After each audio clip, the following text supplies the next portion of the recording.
Most people do things to cover up pain in their life. You know, you know where I'm going with that, don't you?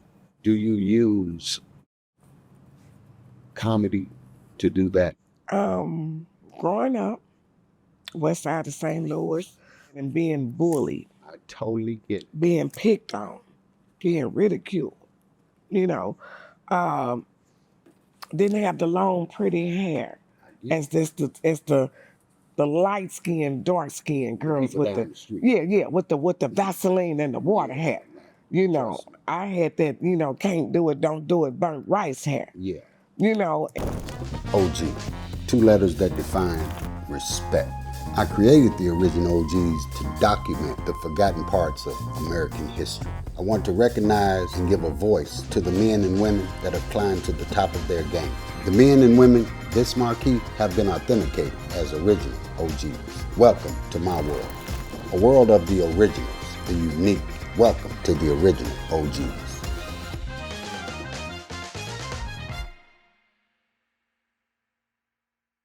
Welcome back to the original OGs. We have the one and only Lady Reed.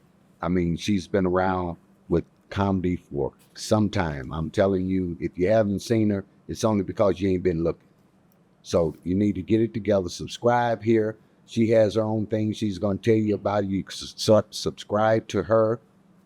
You can listen to her on the radio. I'm telling you, it's going down. So we're going to get right into it. We ain't going to waste no time. okay, all right. So welcome to the show, Miss Reed. Thank you.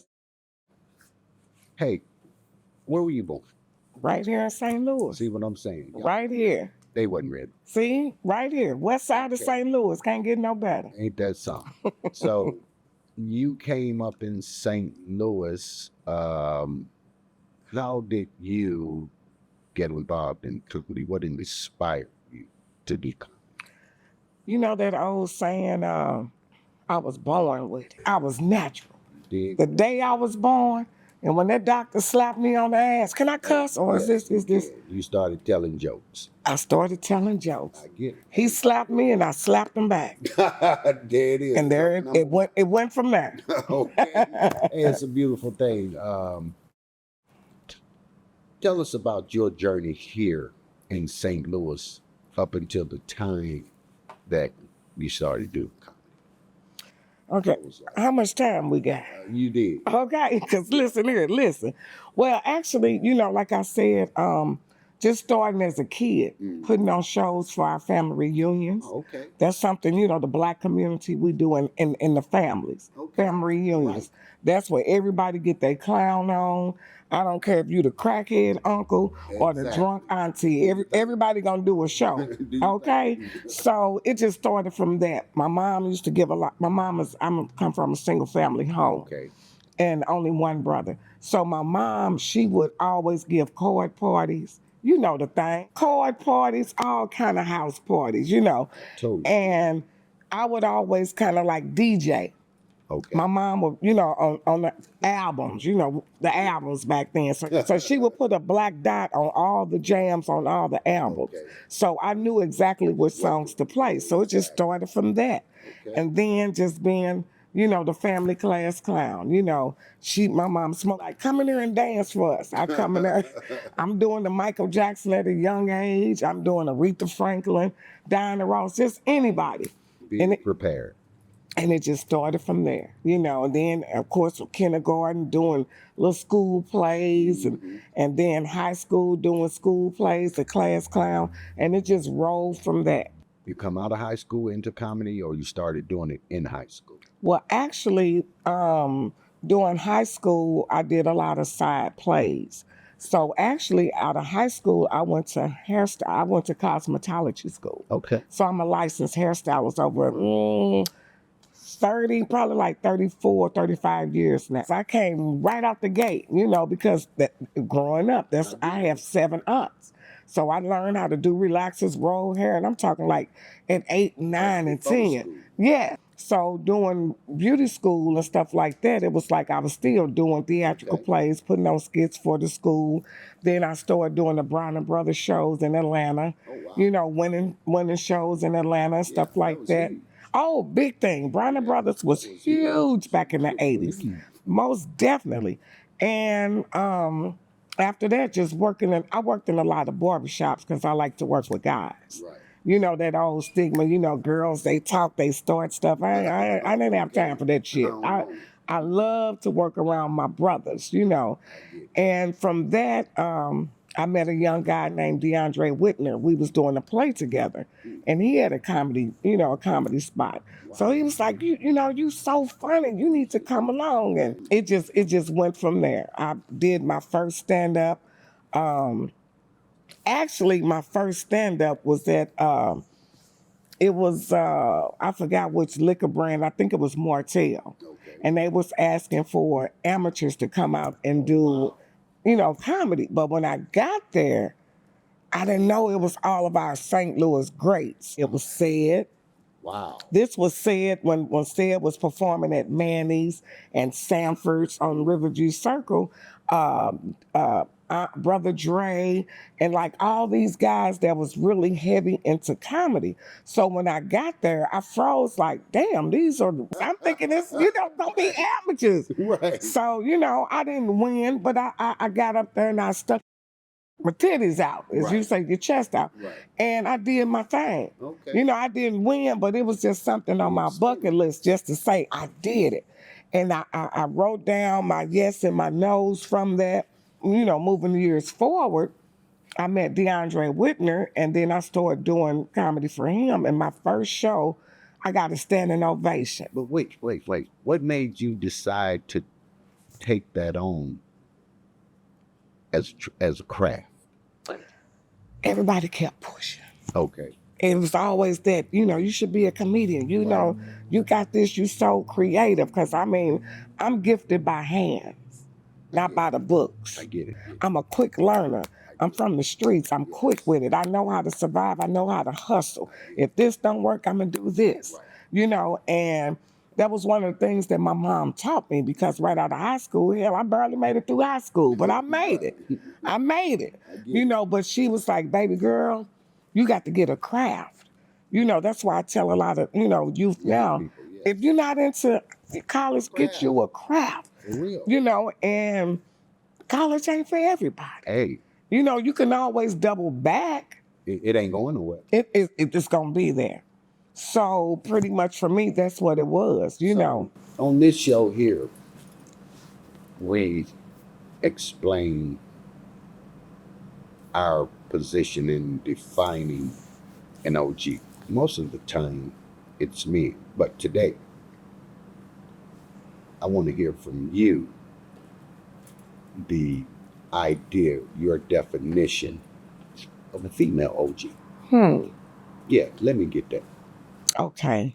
Female OG. You got me.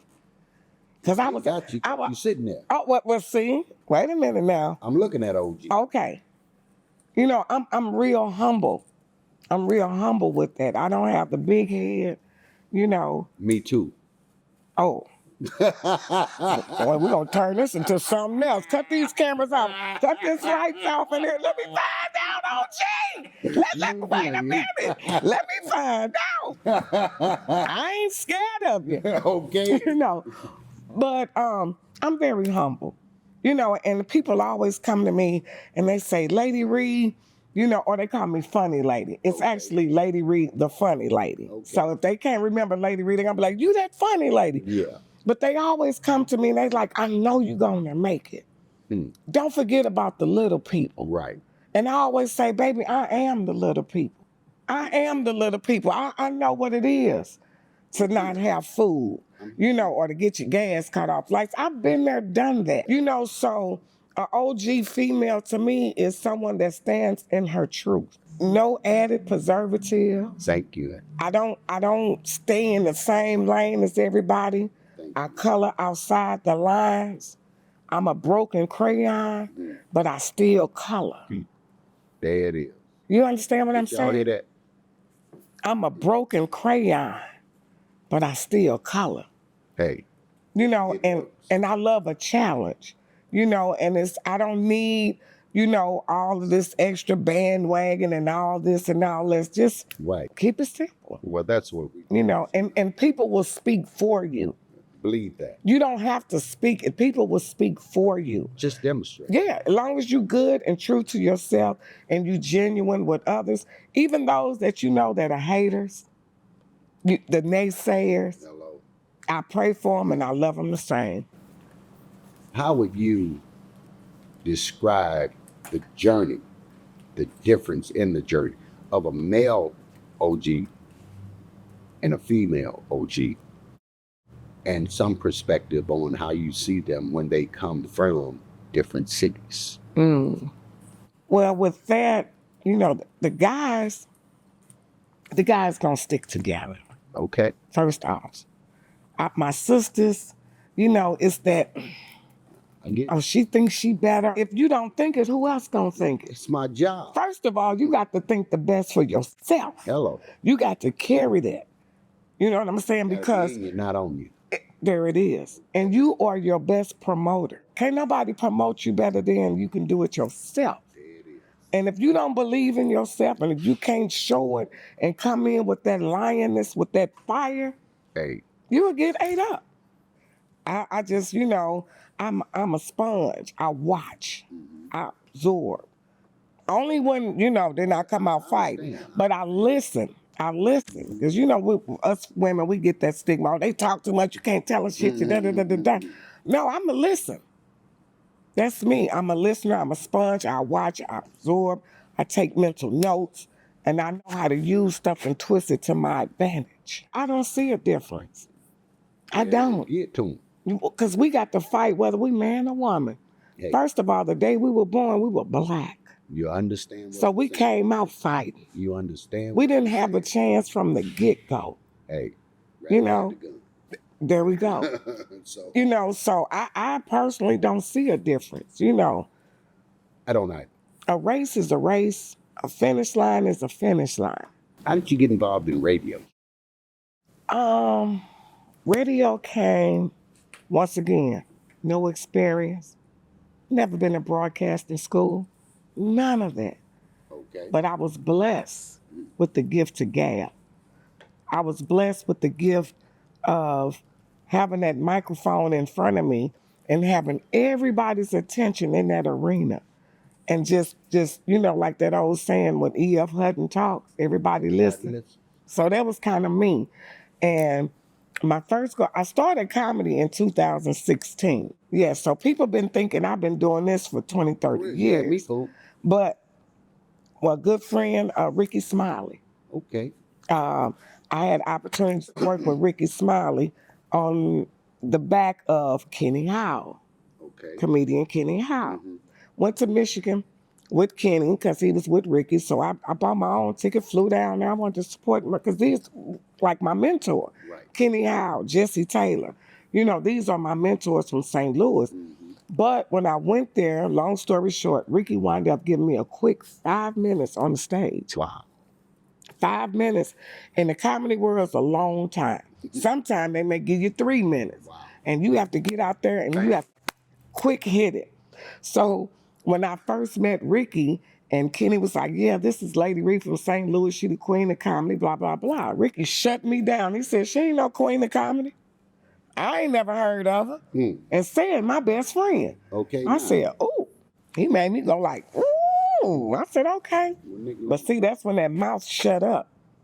He said, can you do 5 minutes? I said, sure. He said, I'm going to put you up. Thousands of people at this arena now. Let's go. I said, okay. I went over there and I prayed, Father God, please don't fail me tonight. Father God, I got to show this man. I put my foot in my mouth. Father God, I know you got me. Went out there. First of all, when he said from St. Louis, everybody went crazy. Baby, was saying they love St. Louis. Long story short, went out there, I killed it, got a standing ovation with them quick little 5 minutes. Got off the stage. Ricky didn't say nothing. He was, you know, okay, because he had to continue the show. After the show was over, everybody's in his dressing room. I walks in. He said, you know what? Everybody out. And that man talked to me I'm not going to get emotional. I'm not going to do the Jamie Foxx, and I'm not finna cry. I get it. But that brother talked to me for an hour and so straight. Like, you know what? I see it. You can do this. He said, you are the queen of comedy. He said, what you just did in 5 minutes, it's been females and males been out here in the game 20, 30 some years, don't have what you have. Brother gave me chills. Gave me chills, and that let me know, like, okay, I'm on the right track. But he gave me some nuggets. He gave me some homework. He said, I want you to go home and do X, Y, Z, and da-da-da-da-da. And I understood what that brother said. He said, and I'm going to keep my eye on you. And every now and then he chime in on social media like, okay, I see you, I see you. And things like that. Cheryl Underwood, she was another one. She was another one. Happened to be in Florida. I happened to be in Florida, and some friends of mine went over to her. Hey, we got a comedian from St. Louis. She here, blah, blah, blah. I didn't know what they was back there telling her. Right. So all of a sudden, when she got done with her show, she stopped her show 5 minutes earlier and said, hey, we have a comedian in the audience. She from St. Louis. Now, I'm all the way in Miami, Florida. She was like, she from St. Louis. I'm looking back like, who else out here from St. Louis? She said, you motherfucker. You know, Cheryl got that mouth. She said, you want to come up? I said, oh, sure, say less.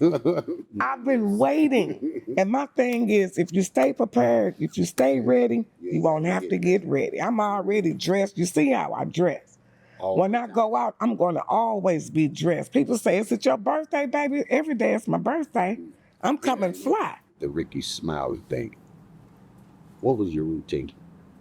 What was my routine? You go out there and do. And it's funny you say that because most comics, they have a set. Right. Meaning, you know, it's a 3-part series, just like a book. You got the beginning, the middle, and hit them with a bang. Okay? So me, and I'm going to say it, goddammit, I'm good. I'm going to say it, I'm good. I just made them laugh. That's it. And that was it, that's all.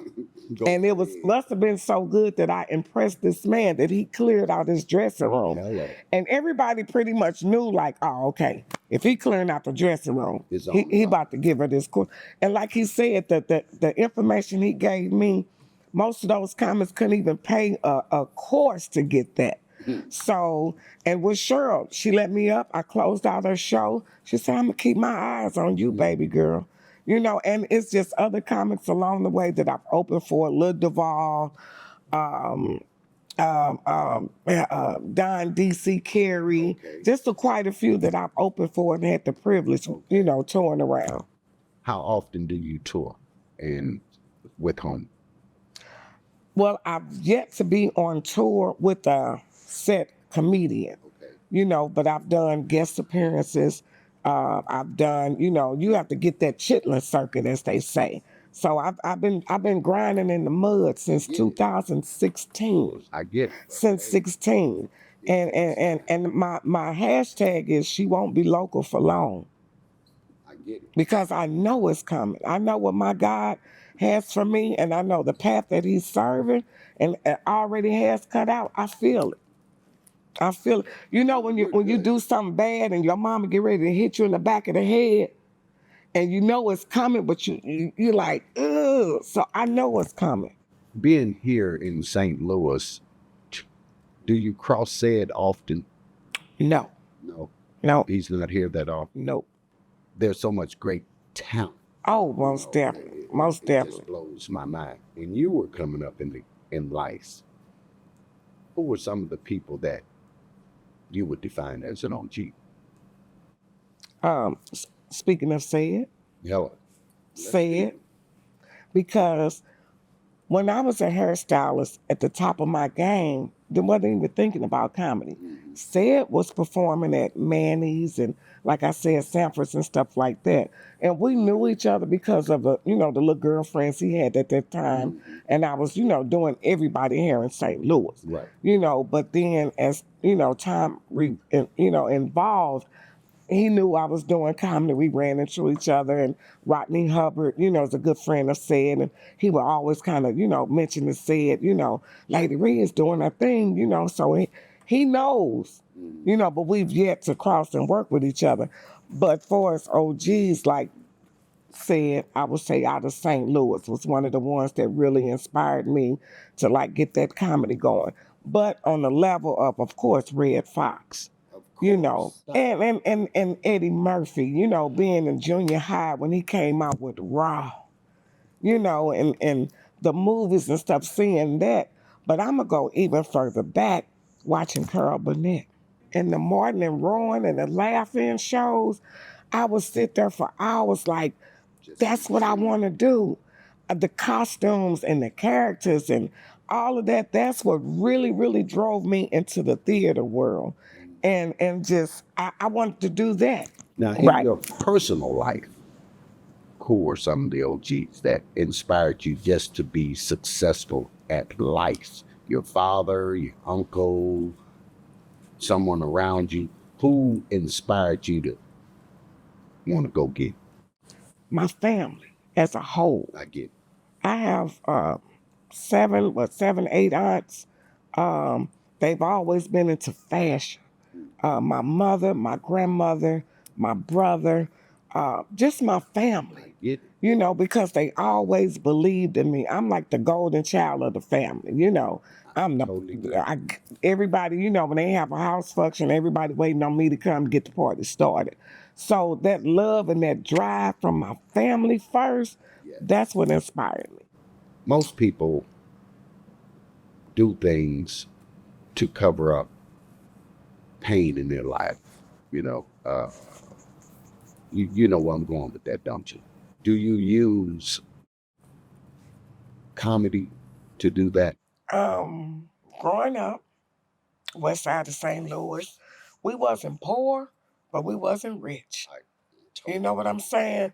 Um, but just being that kid that probably didn't have all the things that the other kids had in school, you know, the latest Converse or whatever was out, you know, and stuff like that, and being bullied. I totally get it. Being picked on, being ridiculed, you know.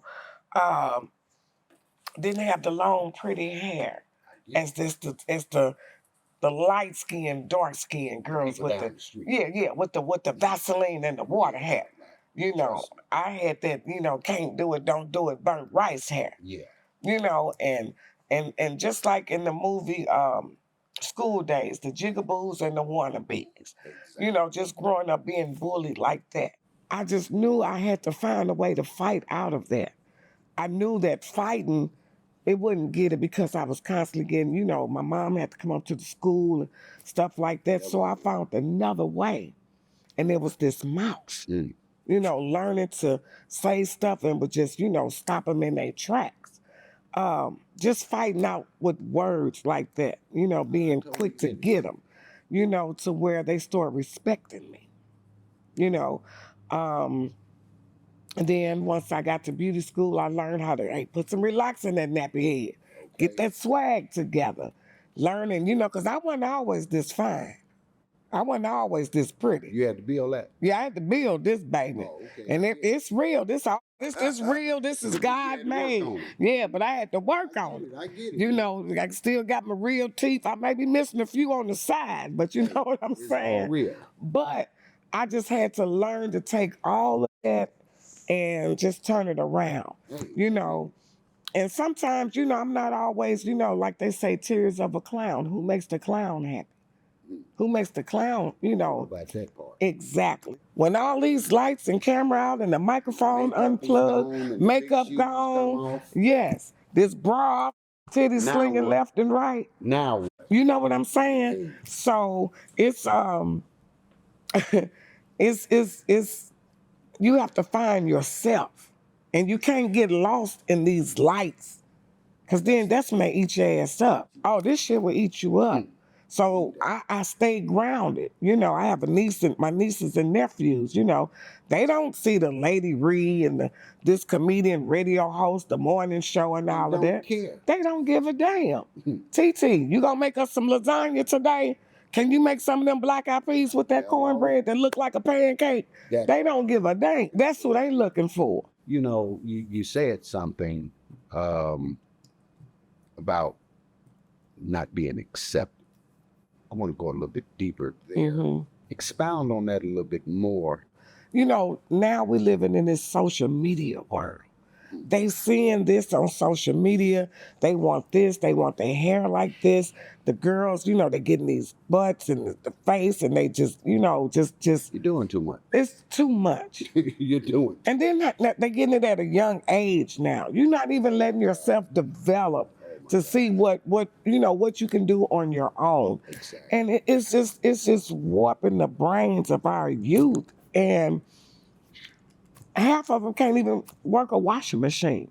I totally get it. They don't know how to go down and put a load of clothes in. They don't even know how to separate the clothes. What about the cooking? Oh, the cooking. Hmm. If we didn't, we came up in there, we didn't have an air fryer. We didn't have microwave. Hello. You know, we had to make it do with what we had.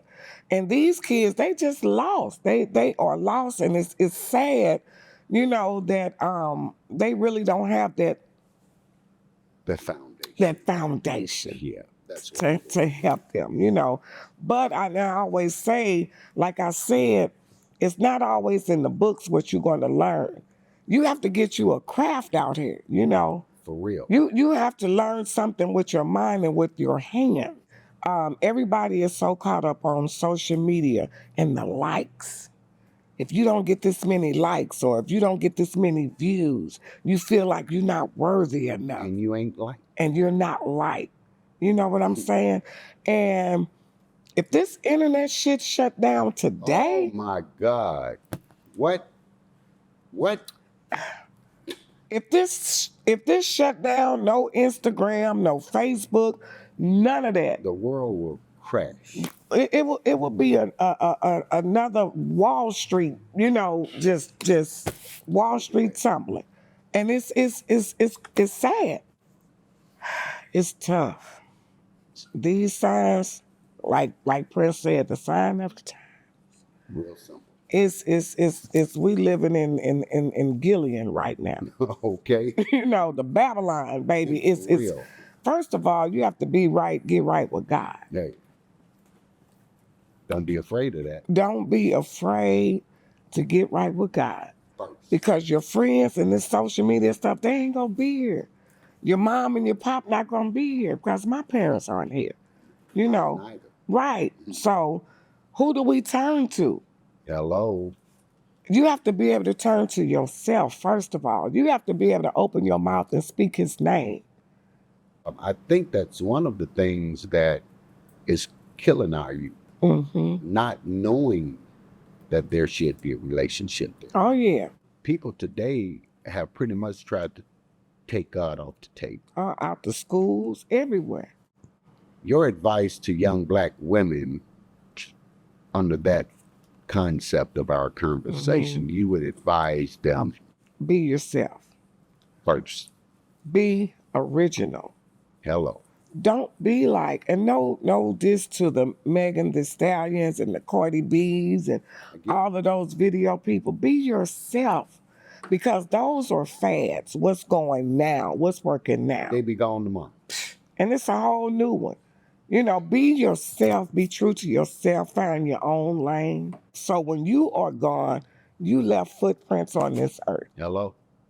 Once you take that nose off and these eyebrows come off, baby. Sleeping that shit. Okay. Once all this glitter and these lashes and stuff come off, baby. First of all, I'll be looking like Danny Glover when I take this shit off. so, you know. Hello. And people, but you know what? I let people see that too. Hey. Because I don't want you to always see like this. Exactly. You know. What do you think about this violent stuff that's going on amongst young black people and how the future looks for that? Like I said, it's the sign of times. Since when have we became our worst enemies with each other? Hello. Every other race, the Mexicans, they come over here, they all live in a one-room shack. It'd be 20, 30 of their asses 20, in there. 30, 40. All of them in one house, and they good with it. Hello. Maybe tequila night on Fridays, they good. They go out, they work on our lawns, they do our roofing, they come home, they bring the money back. That unity is The Asians, they only shop amongst themselves, they only eat amongst themselves. When have you seen an Asian down at Rodney's Soul Food place? It ain't gonna happen. It ain't gonna happen. Everybody, Run down there right? real fast. Oh, real quick. You gonna go down there to the chain? Let me get 3 St. Paul's whole order special fried rice. You gonna feed your family with that? But they are not coming to Miss Sweetie Pie. They ain't gonna give you. They not coming to my girl Miss Robbie. For real. You're not gonna see that, you know. And we are the only race, you know, that don't stick together like that. You know, I can open up a soul food restaurant. They not gonna come. You ain't gonna get in there. And then when they do come, oh girl, her chicken wasn't done, or oh them greens wasn't done. You know, we're gonna complain. Yeah, and the price too high.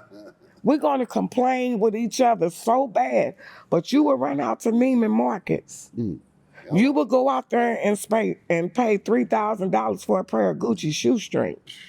But here I am on the corner of Natural Bridge and Kings Highway trying to feed my family, selling shoestrings and you I'm know. gonna get cheap. Oh, that shit bullshit. She on crack. Y'all see Lady Ree out there selling shoestrings? She on crack. You know. Hey, I get it. Tell me who Lady Ree is. I am Aretha Richardson. I'm Rosie's daughter. First and foremost, long before there was a Lady Ree. Hello. I'm just Lil Riri from the West Side. A humble girl, down to earth chick, Totally get it. straight out the box, straight out the gate. You ask my opinion, you're going to get it. I totally. Whether it's good or bad, because that's my opinion that you asked for. Right. And I have a lot of people that ask me their opinion because they know I'm going to give it to them. Hey, honestly. Honestly, I'm not that friend going to be, oh, yes, yes, girl, blah, blah, blah. That's the way I see it. No, girl, you look toe up. We not going out. Take your ass back in the house. We ain't gonna be able to. I'm that friend. I'm that friend. Honestly. Honesty. You made mention of being compared to or people trying to be like. Day one out doing this comedy, I've always been compared to, and I have to say it because I'm sure people, you know, watching this will say, is that some more? She looked like, is that some more? Yes. I get it all the time. All the time. And that's, I love it. It's an honor. I love some more. Met her on many occasions. We sat down just like this before, you know, backstage when she's coming here to St. Louis. Even the people in the audience, they'll see me backstage. Hey, someone, they be waving. And I play with them like, you know. And they'll ask me for pictures. And I'm like, they got to know damn well I'm not some more. Not really. You know, but I'm serious. They really ask me for pictures, you know. Yeah. And it's an honor because I love her.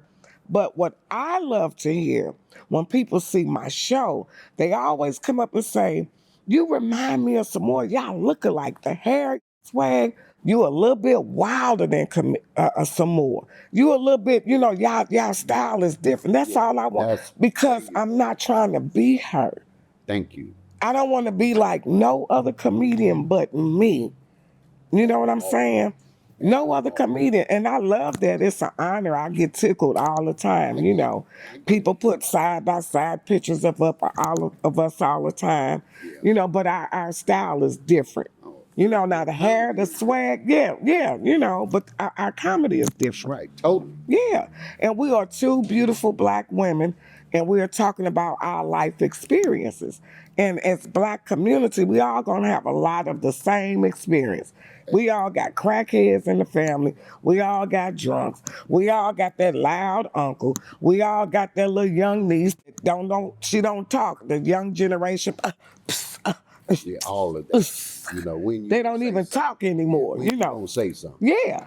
You know, they, auntie, girl, you looking fly, auntie. I need to barber them boots and I'm like, look, mama, do you have Down syndrome? What the hell? You know. We all got it. But yeah, we all share the same stories. What's in the future for you? Everything. Yeah, too. Remember this face. If you don't remember nothing else, Remember this face. I'm comedian Lady Reed, LadyRe, the funny lady. You can find that on the Instagram, all of the Yeah, no, stuff give they it be to on there. Find me on Instagram, Lady Reed, the funny lady.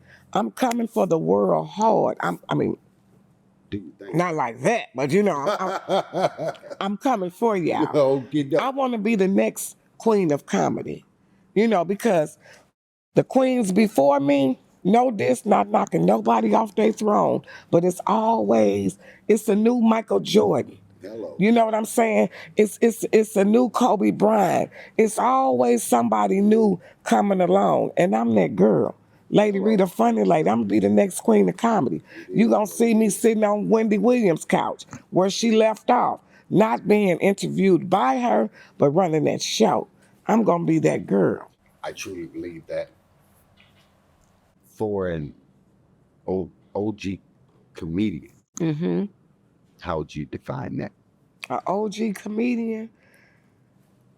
When I think of OG, other than old girl, old gal. See, that's where I come from. You know what I'm saying? That's where I come from. That's where I see it. The younger generation, when they hear OG, they think old.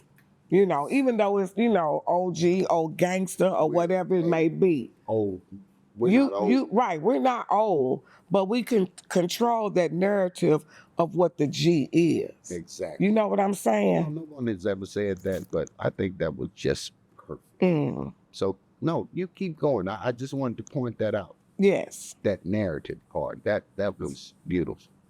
With OG, for me, is controlling the narrative. You control what that G means or what the O means. OG could be old gal, my old girl, or old girl, like old girl over there, she just ordered 2 drinks for the table, but old gal, that's my gal. You see? You know what I'm saying? So, or OG, or old gangster. That OG can mean a lot of things, but I'm omnipotent. You did. That's your old. That's my own. Hey, I ain't even mad at you. Of God. I'm a child of God. See how that went? Last words. Give us something about Lady Reed that everybody ain't got. Yeah, I get the shot. Something that everybody don't have You. about me.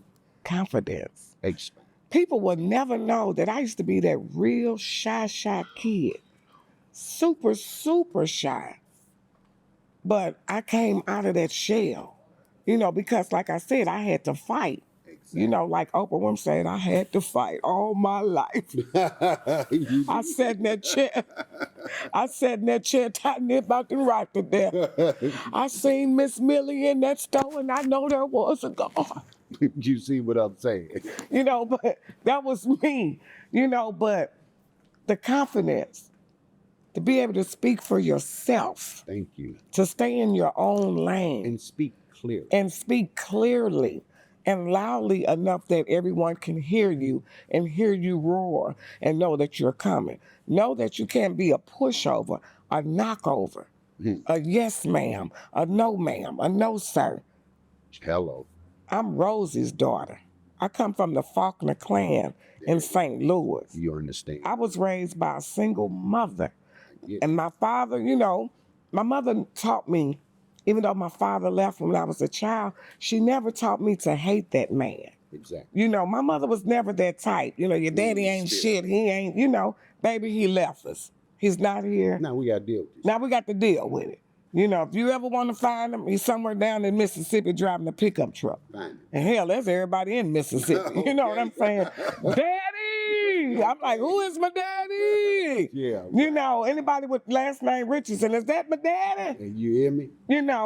And so my mother, she was that. She was a mother and a father. My brother, shout out to Tyrone Faulkner, my big brother, taught me to be tough. Now, family taught me to be tough because that world, hey, it's a cruel world. Of time, that's just you got any movies or anything coming out or coming up?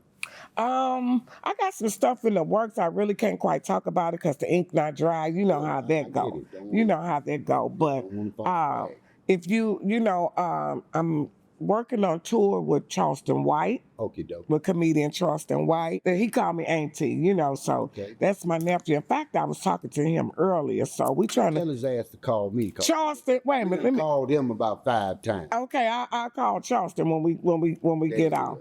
But I got some stuff coming up. You know, like I said, follow me on Instagram, Lady Ree, LadyRe, the funny lady. You can follow me, my show dates and that stuff, you know, pretty much be on Instagram and everything like that. You can follow me. Shout out to my manager, Mr. Stephen Lacey, another St. Louis legend here. I'm coming for you.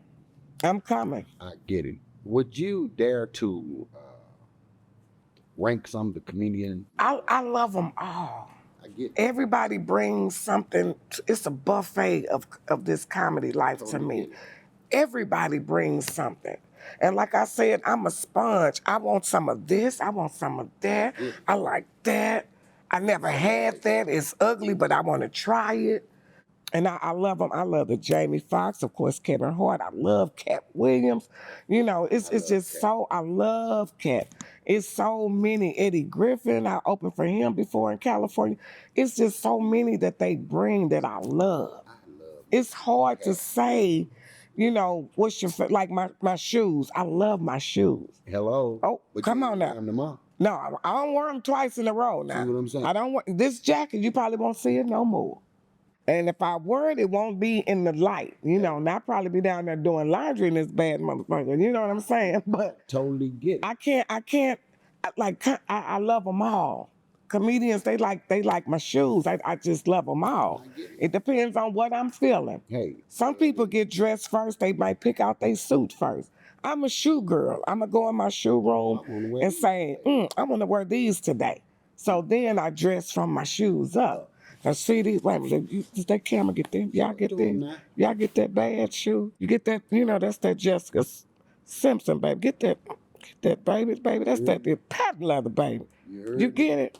Cause see, I'm a shoe girl, baby. I'll get torn, baby. Is this X-rated? Because I'll give you something else, baby. We gonna get up here, get my good side, baby. That's what my mama gave me, baby. How far is we going with this thing now? Wait a minute, baby. I can't twerk like them young girls, but baby, it do a little, baby, listen here, baby. That's what we represent, baby. It only just began. Yeah, it's only just beginning. They didn't tell me if this was PG or what. I don't know what the hell, but baby, I'm here and I'm honored.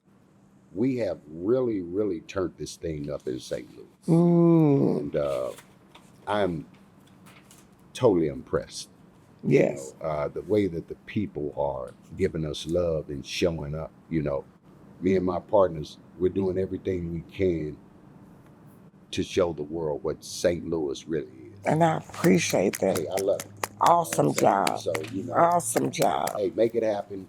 You guys, first I want you to subscribe so you can continue to get this content. Subscribe. Hey, that's it. That's all. Good night.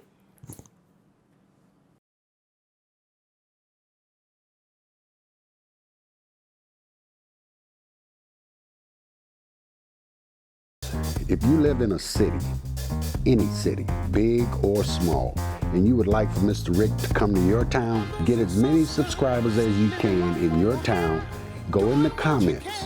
Let me know who your OGs are. They could be men or ladies. Doesn't matter. As long as they have a great history, whoever has the most subscribers, I will interview them. We won't pick them. You will pick them. So we'd like to tell those stories. Let me know why Mr. Rick should come to your city and interview the OG ladies and the OG gentlemen. That's it. That's all.